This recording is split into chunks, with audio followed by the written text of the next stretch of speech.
κυβέρνηση, τα η κυβέρνηση διοικεί σήμερα. Τα ξένα συμφέροντα διοικούν. Λυπούμαστε. Είπαν την αλήθεια. Τους χρωστάμε γιατί τα χρωστάμε, γιατί έφτασε μέχρι εκεί. Όχι. A gente assinou que tem hipoteca da Grécia essa vez. Se a gente não paga, vai perder a Grécia. A Grécia não vai ser mais grega. Isso que é o pior de todos.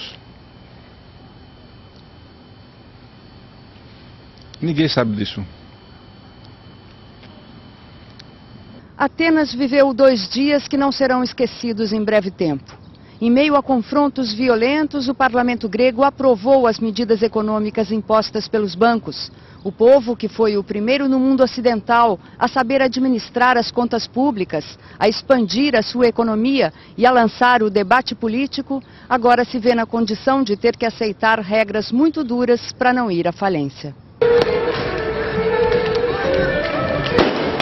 Depois de um ano penoso para os gregos, com manifestações de rua e confrontos violentos, o parlamento aprovou nesta quarta-feira em Atenas o plano de austeridade imposto pelos credores da dívida, os bancos. Em 4 anos, a Grécia vai ter que cortar despesas, demitir 150 mil funcionários públicos, aumentar impostos, contribuição social e privatizar.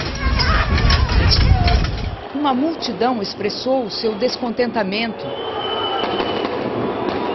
Um dos grupos até ganhou o nome de Indignados. De nada adiantou. A 5ª parcela do empréstimo, que vale 12 bilhões de euros, só será liberada diante do plano aprovado. Argumento forte o bastante para convencer 155 dos 300 deputados da Grécia. Em meio à crise econômica que atinge alguns países da Europa clássica, o analista de política e economia Alfonso Gianni traz um pensamento diferente às discussões europeias. É um dos poucos fora da política local que defendiam a não aprovação das medidas. Ma io penso che, come anche ha detto l'economista americano Nouriel Roubini, l'idea di un default guidato, di un default morbido, non so come dirlo, di un abbattimento, diciamo così, del valore del debito guidato in modo tale da non provocare scompensi, panici e soprattutto speculazioni sui mercati internazionali sia la soluzione migliore. Detto in parole povere, bisognerebbe che le banche e i paesi più forti rinunciassero a vantare pezzi di debito greco, glielo abbonassero, detto in parole molto povere, senza che, detto in parole un po' troppo semplici però comprensibili da chiunque, senza che però questo comporti una crisi di credibilità dello Stato greco nel consesso europeo e nel consesso della politica economica internazionale. Lei mi può chiedere come si può fare questo e io le rispondo con un fondo europeo alimentato dai singoli Stati in ragione della relativa potenza economica di ognuno di essi, che aiuta effettivamente i paesi in difficoltà, in pratica gli presta del denaro praticamente al tasso dell'inflazione, insomma, cioè a costo zero, anziché guadagnare sui prestiti che fa. Questo è il problema. Para o italiano, a dívida grega nem é tão grande assim, 350 bilhões de euros, 3,7% do PIB da Europa Unida. Mas os juros do empréstimo à Grécia são muito altos, critica Gianni. Inicialmente 6%, juros que depois foram baixados para 5,5%. Sì, certamente, sono perché l'atteggiamento dell'Europa nei confronti della Grecia non sia un atteggiamento da strozzini. Se dunque si dà un aiuto, questo non dovrebbe essere pagato a tassi di interessi così alti. E se si dà un aiuto, come è giusto dare un aiuto a un paese in difficoltà, non si può pretendere di sostituirsi al suo governo per decidere che politica deve fare. Quindi questo tipo di piano di austerità è la conseguenza di decisioni sbagliate dell'Unione Europea. La France et l'Allemagne défendent la même position s'agissant des événements qui touchent la Grèce et la zone euro. L'engagement de la France, comme celui de l'Allemagne, pour défendre la stabilité de l'euro est un engagement total. Der Euro ist unsere gemeinsame Währung. Europa und der Euro hängen auf das Engste miteinander zusammen. Ich sage es für Deutschland. Deutschland hat vom Euro außerordentlich profitiert. Seine Wirtschaftsstärke, Deutschlands Wirtschaftsstärke hängt mit einem starken Euro zusammen. Und das müssen wir alles tun, um den Euro und seine Stabilität als Ganzes zu erhalten, zu stützen und die Schwierigkeiten, die wir haben, zu überwinden. E lo definirei il governo tedesco come un governo di destra classica che cerca di rispondere da destra alla crisi economica, pensando soprattutto al suo paese, cioè cercando di germanizzare l'Europa anziché europeizzare la Germania. E però io penso che questa ottica sia miope sul lungo andare, perché i tedeschi hanno un modello che gli economisti chiamano neomercantile, cioè essenzialmente basato sull'esportazione delle merci. Però io vorrei chiedere alla signora Merkel e agli industriali tedeschi, va bene, ma a chi le vendete queste merci? Se il popolo italiano, il popolo greco, il popolo spagnolo, il popolo portoghese, il popolo irlandese e magari domani anche i popoli di altri paesi non hanno i soldi per comprare le vostre merci, visto che avete impostato politiche economiche di contenimento dei salari di tutti questi paesi. Quindi, come vede, è una politica miope quella che questo governo sta facendo. A crise numa economia que gera apenas 2,5% da riqueza da zona do euro ameaça o principal bloco econômico do mundo. Emaranhados com a economia da Grécia estão governos, empresas e instituições europeias que têm títulos podres de um país que não consegue pagar sua dívida.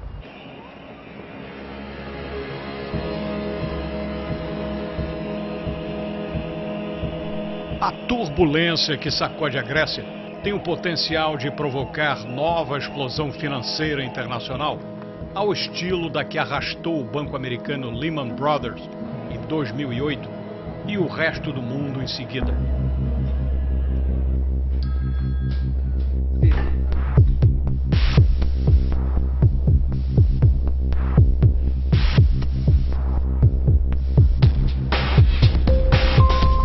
O problema da dívida externa impagável dos gregos abala as bolsas e desperta medo de espalhar a crise além das fronteiras desse país sem grande expressão econômica, mas envolvido em operações financeiras bilionárias com o resto da Europa e mesmo além. O problema não é só grego, porque governos, bancos, corretoras, empresas privadas e indivíduos de vários países se envolveram na Grécia via empréstimos ou compras de título da dívida grega. São papéis emitidos por um governo cada vez mais sedento de recursos para cobrir suas necessidades de caixa, pois há tempos gasta mais do que arrecada e já acumulou dívida superior a 1,5 vezes seu produto interno bruto. A Grécia já recebeu ajuda extra dos países vizinhos e do Fundo Monetário Internacional. Os papéis emitidos pelo governo de Atenas valem quase nada no mercado, porque investidores se recolhem diante do risco, avaliado por uma das multinacionais especializadas nesta tarefa, no baixo nível de CCC. A sólida Alemanha é AAA. O Brasil está na faixa B. O baixo grau dos títulos gregos proíbe algumas instituições de comprá-los, mesmo a juros altos. É bem verdade que países soberanos não chegam propriamente a falir, como empresas privadas, que fecham as portas e desaparecem. Mas isso é apenas sutileza de linguagem, porque entram em moratória, param de pagar as dívidas, entram em default, que é a mesma coisa com nome mais sofisticado. Na pior das hipóteses, como ocorreu na Argentina em 2001, o governo devedor diz: não pago e acabou-se. Ou então usa mais sutileza: só pago uma percentagem bem pequena do que devo. Aceite ou vá passear. A Argentina pagou como preço da ousadia um bloqueio ao crédito internacional. Em compensação, concentrou-se na recuperação interna, ajudada em anos recentes pela alta dos preços das commodities que o país exporta. Deu certo. O dilema no momento em relação à Grécia é que o país está à beira de pedir água, mas forças poderosas lutam para não renegociar a dívida e assim continuar levando a ficção contábil de que o débito está sendo servido, como um ciclista que segue pedalando porque, se parar, pode cair. À frente da resistência a uma renegociação de prazos ou descontos está o Banco Central Europeu, criado após a adoção da moeda única na região, o euro, que substituiu o velho dracma grego. Este banco, com sede em Frankfurt, tem em caixa bilhões de euros em títulos da dívida, comprados do governo grego. A instituição não divulga o valor exato desse mico, mas economistas e corretores europeus estimam o total em torno de 100 bilhões de euros. Além disso, o Banco Central Europeu forneceu garantias a outros bancos centrais para que também comprassem títulos gregos que o mercado privado relutava em adquirir. Aí começa o emaranhado financeiro, que envolve ainda bancos privados com títulos gregos em carteira, além de empréstimos a empresas e bancos gregos, bem como governos que emprestaram a Atenas. Ninguém quer perder e todos preferem continuar pedalando. Se falir a Grécia, o tombo é geral. Com o default assumido, o contágio chega logo aos companheiros de infortúnio financeiro na área do euro, Portugal e Irlanda, que atravessam dificuldades semelhantes. Os portugueses devem 160 bilhões, a Irlanda 150 bilhões de euros. São países pequenos, mas juntando-se aos 350 bilhões da Grécia, o efeito cumulativo, sobretudo um emaranhado de investimentos além fronteira, é significativo.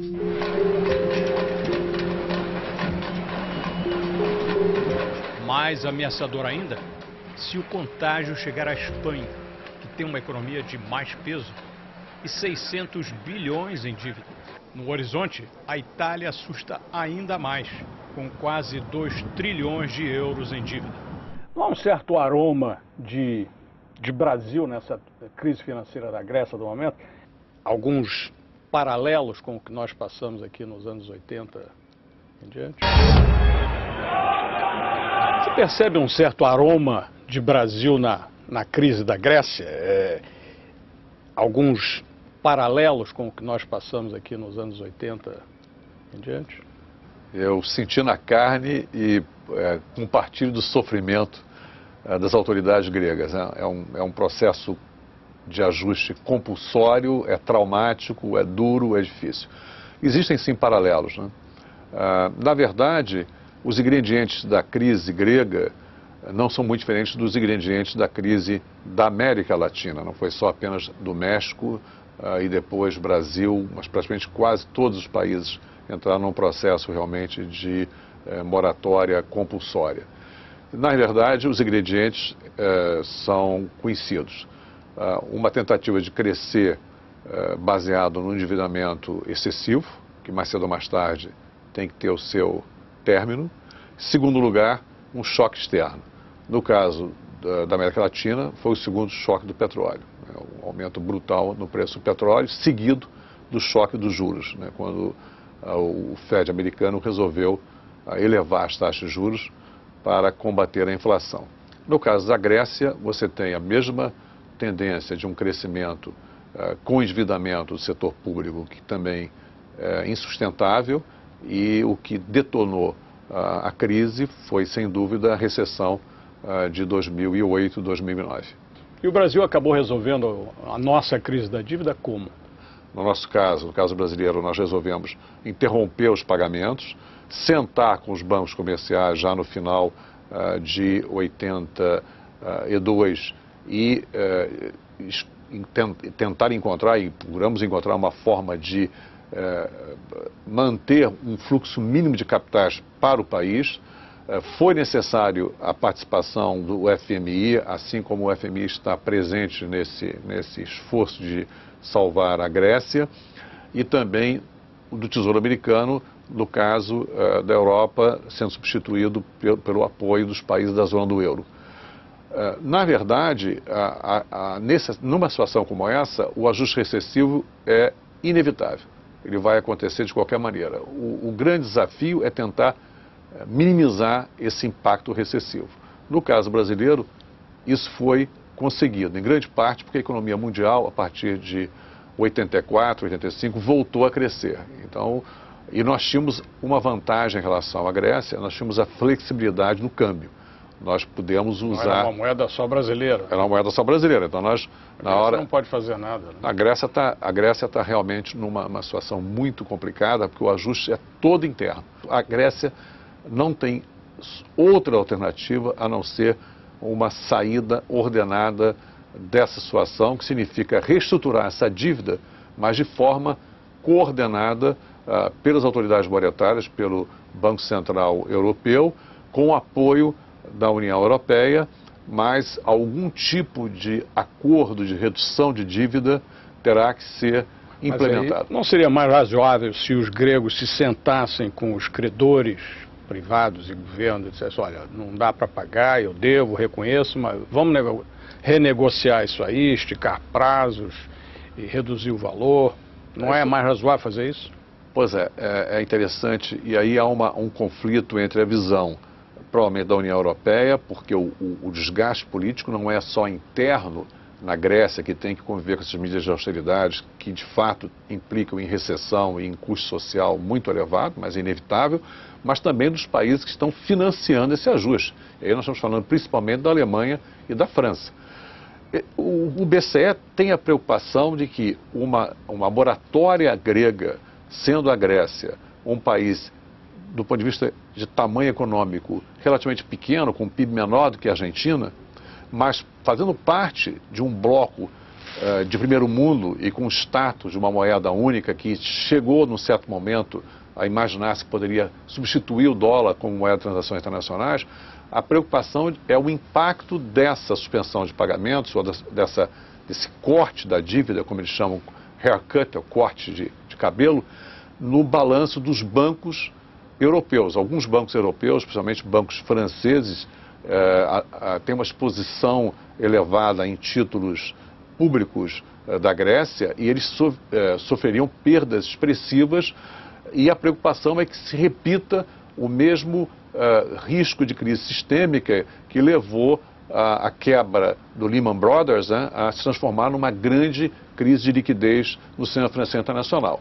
Essa atitude dos credores de não quererem se sentar e aceitar um aumento de prazo ou uma redução no valor da dívida a pagar não representa uma certa distorção do conceito básico do capitalismo, que é o risco? Ganhou dinheiro emprestando para a Grécia, porque a Grécia tinha que pagar juros muito altos, porque senão ninguém comprava os seus títulos. Então ganharam e guardaram esse lucro.